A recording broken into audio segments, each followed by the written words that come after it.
तो ये बात है सन 2013 की।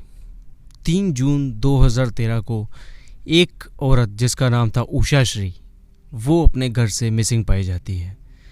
उषा श्री के पति का नाम था सोमनाथ परिदा। सोमनाथ परिदा का बैकग्राउंड ये था कि सोमनाथ परिदा आर्मी में एक डॉक्टर थे। आर्मी में डॉक्टरी करते हुए 1971 में इसकी शादी होती है सोमनाथ परिदा की उषा श्री से, और 1998 में सोमनाथ परिदा आर्मी से डॉक्टर की पोस्ट से रिटायर हो जाते हैं।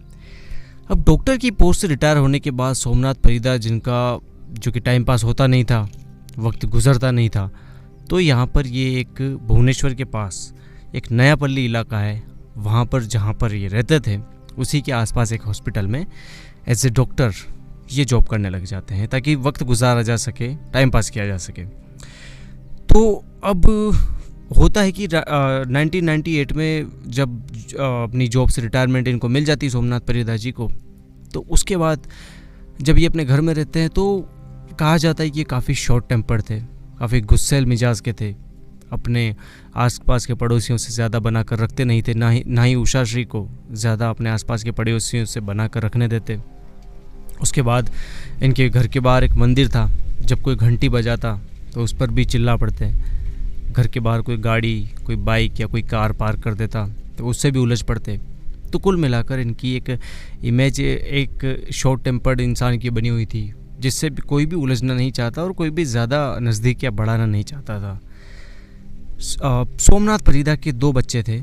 एक लड़का था जो रहता था यूएस में, शादी करके वो यूएस सेटल हो चुका था, और दूसरा इसकी एक बेटी थी जो कि दुबई में पढ़ाई करती थी पहले। उसके बाद ये खुद एक टीचर बन गई और दुबई में ही एक प्राइवेट स्कूल में पढ़ाने लगी, और वहीं पर उसने शादी भी कर ली। तो सोमनाथ परिदा और उषा श्री दोनों एक दूसरे के साथ रहते थे बिना इनके बच्चों के। अब इनके बच्चों का जब भी कॉल आता तो वो उषा श्री से ही बात करते, सोमनाथ परिदा से कोई बात नहीं करता। और जाहिर सी बात है, अगर आपके माँ बाप में से कोई एक ज़्यादा चिड़चिड़ापन जिसमें हो तो उससे कोई भी बात करना पसंद नहीं करता। अब उसमें हो सकता है उनकी कोई गलती हो या ना हो, लेकिन आम तौर पर कोई भी ऐसे इंसान से बात करना पसंद नहीं करेगा जो कि काफ़ी चिड़चिड़ा हो, काफ़ी एनोइंग हो, काफ़ी ज़्यादा इरिटेटिंग हो। तो सोमनाथ परिदा से इसका बेटा कभी कभी बात कर लेता था, लेकिन उसकी बेटी कभी भी बात नहीं करती थी, वो उषा श्री से ही बात करती थी। तो 3 जून की तारीख को उषा श्री घर से गायब हो जाती है। अब बीच बीच में चूँकि बेटा और बेटी दोनों बात करते थे उषा श्री से, तो सोमनाथ का जो लड़का है वो फ़ोन लगाता है, लेकिन उषा श्री का फ़ोन बंद, कोई पिक नहीं करता। फिर उनकी बेटी लगाती है, फ़ोन बंद, कोई पिक नहीं करता। इस तरह से कई दिन गुजर जाते हैं। लगभग 2 हफ्ते होने के बाद भी जब उषा श्री से उनके लड़के की बात नहीं हो पाती, तो यहाँ पर जो राहुल परिदा, सोमनाथ परिदा का जो लड़का था, वो लगाता है सोमनाथ परिदा को फ़ोन और पूछता है अपनी माँ के बारे में कि अपनी माँ की खैरियत कैसी है, वो कहाँ गई है। तो सोमनाथ परिदा कहते हैं कि उनकी जो पत्नी उषा श्री वो अपनी बेटी से मिलने गई है दुबई।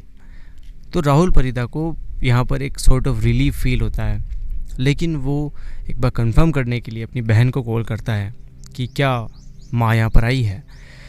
तो जब राहुल परिदा अपनी बहन से पूछता है अपनी माँ के बारे में, तो लड़की बताती है कि उसकी माँ उसके पास दुबई नहीं आई है, और ना ही वो यूएस से गई थी, जो कि राहुल परिदा को पता था। तो यहाँ पर राहुल परिदा को टेंशन होती है कि आखिर उसकी माँ उषा श्री गई कहाँ है। तो अब यहाँ पर राहुल परिदा अपने मामा से कहता है कि वो एक बार अपने घर जाए, सोमनाथ परिदा के घर, और वहाँ पर जाकर उससे पूछे कि उषा श्री कहाँ गई है। अब राहुल का जो मामा है, राहुल परिदा का जो मामा है, वो जाता है सोमनाथ परिदा के घर। वहाँ पर वो पूछता है सोमनाथ परिदा से बाहर से ही कि उषा श्री कहाँ है। तो अजीब सी बात यह है कि शॉर्ट टेम्पर्ड होना अपनी जगह है, लेकिन जब आपका साला आपके घर आया हो तो उसके लिए दरवाज़ा ना खोलना, ये बड़ी शॉकिंग चीज़ है। सोमनाथ परिदा राहुल के मामा के लिए, यानी कि अपने ब्रदर इन लॉ, अपने साले के लिए गेट तक नहीं खोलते, उसको बाहर से ही भगा देते हैं कि उषा श्री दुबई गई है, यहाँ नहीं है और यहाँ आने की ज़रूरत भी नहीं है। तो जब ये जो शख्स है राहुल परिदा का मामा ये बात राहुल परिदा को बताता है तो राहुल उनसे कहता है कि आप प्लीज़ एक बार पुलिस स्टेशन में जाएं और वहाँ पर इसकी रिपोर्ट दर्ज करें। तो कोई और रास्ता ना देखकर राहुल परिदा का जो मामा है ये जाता है अपनी बहन उषा श्री की मिसिंग की रिपोर्ट लिखवाने पुलिस स्टेशन। जब पुलिस स्टेशन में रिपोर्ट लिखाई जाती है, उसके बाद जब पुलिस 3-4 घंटे में अपने इन्वेस्टिगेटिंग ऑफिसर के साथ सोमनाथ परिदा के घर आती है, तो जब दरवाज़ा खटखटाती है तो अंदर से ही सोमनाथ परिदा देखते हैं कि बाहर पुलिस खड़ी है, लेकिन वो दरवाज़ा नहीं खोलते क्योंकि वो किसी के लिए भी दरवाज़ा नहीं खोलते थे। तो यहाँ पर पुलिस दरवाज़ा तोड़ती है और दरवाज़ा तोड़कर घर के अंदर दाखिल होती है। जब घर के अंदर दाखिल होती है, पूरे घर की छानबीन की जाती है, तफ्तीश की जाती है, तो कुछ नहीं मिलता। लेकिन इनको मिलते हैं 2 ट्रंक, 2 काले कलर के ट्रंक जो कि अमूमन आर्मी मैन के पास होते हैं कुछ अपना सामान लाने ले जाने के लिए। जब पुलिस उन आर्मी ट्रंक्स को, दोनों ट्रंक्स को खोलती है तो पुलिस पाती है कि उन 2 ट्रंक्स के अंदर 22 टिफ़िन बॉक्स पड़े हैं। 22 टिफ़िन बॉक्स, लगभग 9 से 10 इंच साइज़ के टिफ़िन बॉक्स पड़े हैं। जब पुलिस उनको एक एक करके खोलती है, और यहाँ पुलिस के अलावा मौजूदगी थी राहुल परिदा की और कुछ और रिश्तेदारों की। जब पुलिस इन टिफ़िन बॉक्स को खोलती है तो उसमें से इंसानी मांस, इंसानी उंगलियां, इंसानी हड्डियां ये सब मिलती है। लेकिन सारा जो हिस्सा था वो धड़ के नीचे का था। धड़ के ऊपर से जो सिर का हिस्सा था, आँखों का हिस्सा था, वो उससे गायब था। तो यहाँ पर पुलिस को सारा माजरा समझ में आ जाता है कि क्या हुआ होगा।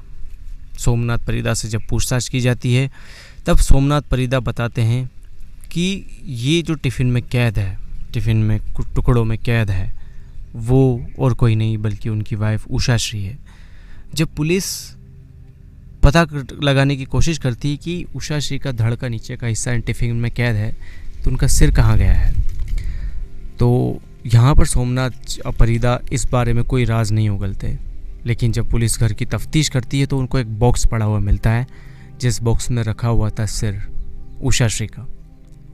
लेकिन जब पुलिस देखती है कि ये जो सिर है इससे बाल उतरने लगे हैं, इसकी खाल सड़न पकड़ने लगी है, तब जब सोमनाथ परिदा से पूछा जाता है कि तुमने सारा हिस्सा तो काट दिया शरीर का, सिर क्यों नहीं काटा, तो सोमनाथ परिदा यहाँ पर कुछ ऐसी बात करते हैं जो कोई साइको ही कर सकता होगा। सोमनाथ परिदा कहते हैं कि ये सिर नहीं है, ये उषा है, और मैं रात को सोने से पहले उषा को अपने टेबल पर रखता हूँ, मैं इससे बात करता हूँ, ये मुझे बाकायदा जवाब देती है हर बात का, और हम दोनों खुशी खुशी रह रहे हैं।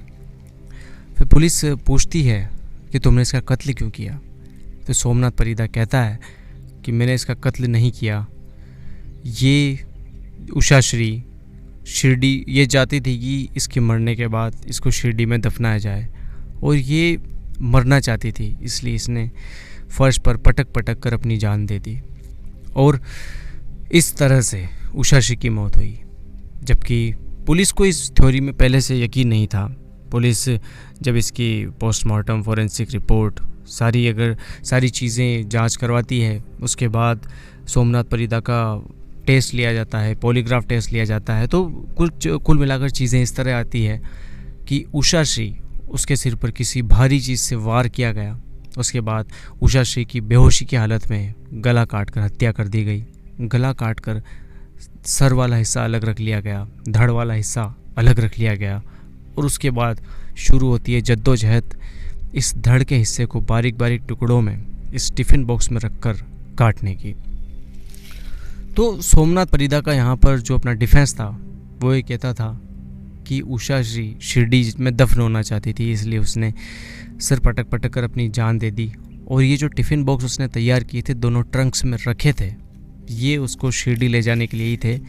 उनका प्लान ये था कि वो दोनों ट्रंक और एक जो उसका सर का बचा हुआ हिस्सा था, उन दोनों को ले जाके शिरडी में दफनाएंगे। तो ये प्लानिंग थी सोमनाथ परिदा की, लेकिन उससे पहले पुलिस उनको पकड़ लेती है। अब यहाँ पर जिस तरह की बात सोमनाथ परिदा करते हैं कि वो अपनी बीवी से बात करते हैं, इस डेड बॉडी के सिर से बात करते हैं, हर रात को बात करते हैं, अपने सुख दुख साझा करते हैं, सुख दुख बांटते हैं, तब यहाँ पर पुलिस का एक एंगल ये था कि हो सकता है कि सोमनाथ परिदा या तो मेंटली सिक हों या फिर वो मेंटली सिक होने का नाटक कर रहे हों अपनी सज़ा से बचने के लिए। तो जब पुलिस सोमनाथ परिदा का मेंटल टेस्ट करती है, मेंटल एटीट्यूड, तो पता चलता है कि सोमनाथ परिदा बिल्कुल नॉर्मल है। और ये जो सिर से बात करने वाली जो बात है, ये उन्होंने सिर्फ अपने बचाव के लिए की है। कई अटकलें ये भी लगाई जाती हैं कि सोमनाथ परिदा, जिसकी उम्र 70 साल थी, उन्होंने अपनी 68 वर्षीय बीवी उषा शी का कत्ल सिर्फ इसलिए किया क्योंकि सोमनाथ परिदा का किसी गैर औरत से नाजायज़ संबंध था। और वो जो औरत थी, वो जब सोमनाथ परिदा को ब्लैकमेल करने लगी, तो इसकी वजह से सोमनाथ परिदा और उषा शी के बीच में अक्सर झगड़ा होता, आए दिन झगड़ा होता, और दोनों एक अनहैप्पी, अनबैलेंस्ड और जद्दोजहद भरी ज़िंदगी जी रहे थे। और चूँकि सोमनाथ परिदा पहले से ही शॉर्ट टेम्पर थे, काफ़ी हद से ज़्यादा उनको गुस्सा आता था, तो एक दिन गुस्से में आकर उन्होंने अपनी बीवी के सर पर कोई भारी चीज़ मार दी, जिसकी वजह से उसका कत्ल हो चुका था।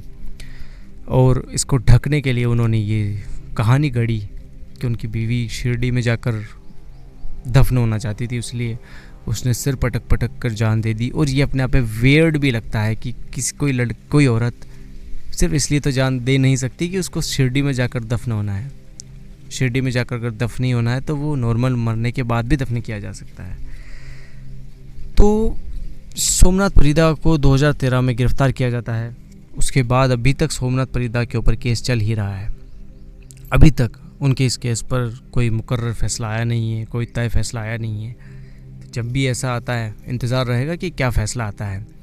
तो दोस्तों, ये थी आज की कहानी सोमनाथ परिदा और उनकी बीवी उषा शी के ऊपर, जो कि एक ओडिसी की डांसर थी। मिलते हैं किसी नए दिन, नए एपिसोड में, नई कहानी के साथ। तब तक के लिए इजाज़त दें। गुड बाय, शुक्रिया।